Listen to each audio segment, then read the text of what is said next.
It's interesting. You talk about East Coast bias, but that's kind of missing for some reason the Philadelphia Eagles. They're the lone remaining undefeated team in the NFL. And I still feel some people don't think they can do it. And again, I think it's because some people believe for whatever reason, Jalen Hurts is going to turn into a pumpkin at some point. I don't believe that at all. That's a rock star on our screen right there on the Roku channel, number one. That's a rock star. Everybody keeps on thinking.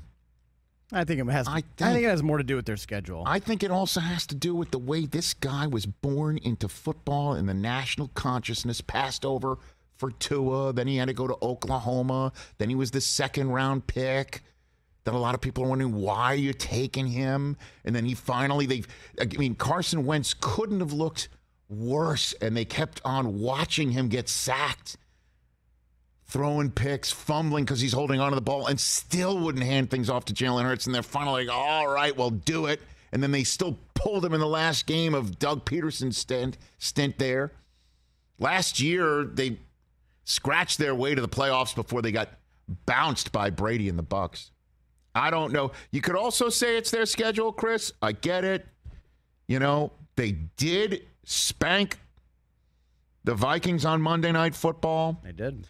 They did go to Arizona and come out with the win. Arizona's a much better team on the road. You could see it that year, so you could say that they had that advantage.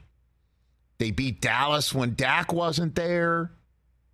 Blah, blah, blah. Yeah, Detroit, Pittsburgh, and Jacksonville. And those people are only going to get more full-throated when they treat the Texans on Thursday night like Derrick Henry did, because they're going to run all over them. Or A.J. Brown is now, and that's the thing that I take out of this, is that A.J. Brown, that's the special ingredient here. Okay? That's another thing, too. Oh, your top wide receiver is a guy that, the Titans coughed up, and they could use receivers like A.J. Brown would think. I don't know. I don't know what it is. Or it's such a Dallas-centric division. People are just always thinking Dallas is going to pull it off, not Philly. I might be misreading it. There might be more people that believe in the lone remaining undefeated team. I think they're going to be 8-0 in 3 days. They could be 15-0. They're going to have a little mini bye before taking on, a Monday Night Football game. It's supposed to have been the Carson Wentz homecoming, but here comes Heineke.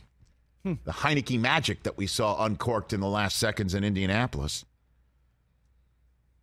Philadelphia's at Indianapolis. They got Green Bay on a Sunday night at home.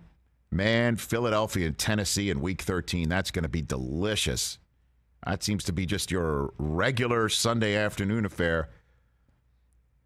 And whoever has that, maybe that's a Fox or a CBS game. I hope for their sake that they went ahead and protected that game, because Indianapolis at Dallas appears to be your Week 13 game. And there's many people who love to see the Sam Ehlinger return to Texas. I would think that would be flexed out for Derrick Henry in Philadelphia going at it. Yeah, maybe.